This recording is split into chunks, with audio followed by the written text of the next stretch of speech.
This Belgium team is really able to perform. They attack very fast, they do it well, and they do it fast.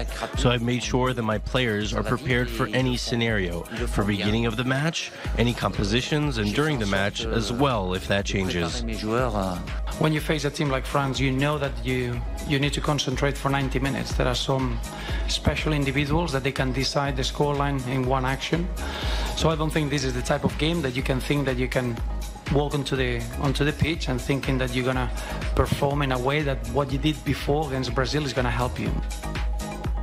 And those are the coaches. In just a few hours, France will take on Belgium in the first World Cup semifinal. These two teams are the highest-ranked teams left. They appear also to be the best, the strongest, the most balanced teams left. It could be an all-time classic in just a few hours. Joining me in studio, I-24 News sports correspondent Jonathan Regev. All right, so two semifinals game tonight, Belgium-France. What should we be watching out for on the pitch tonight? First, an outstanding game between two teams that are offensive-minded teams. It'll be an open game. Exactly. Don't expect any of the team to be waiting in defense for the game to end 1-0. We saw France. They beat Argentina 4-3. We saw Belgium. They beat Brazil 2-1. They scored 5 goals in an earlier match against Belgium scored 3 against Japan in a half-hour stretch. Exactly, with a giant stoppage time goal. So really a great match. I don't know if there are favorites. If there is, I'd say maybe France slightly favorites, but really a Belgian win would not be surprising at all.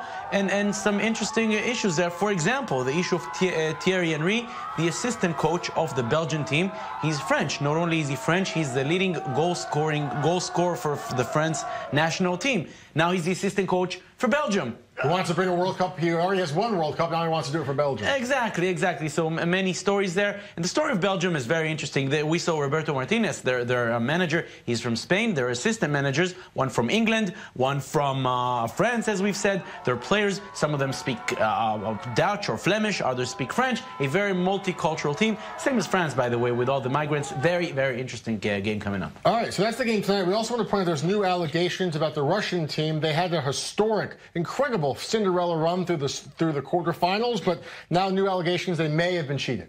Exactly. A newspaper based in Germany is now saying that they have evidence that some of the players were given ammonia. They inhaled ammonia before they went into the game. Ammonia lets you run much more without feeling stress or pain.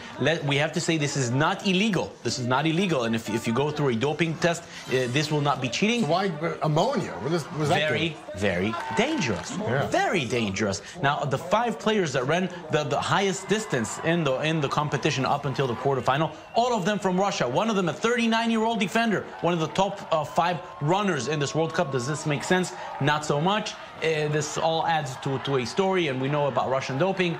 Very interesting indeed.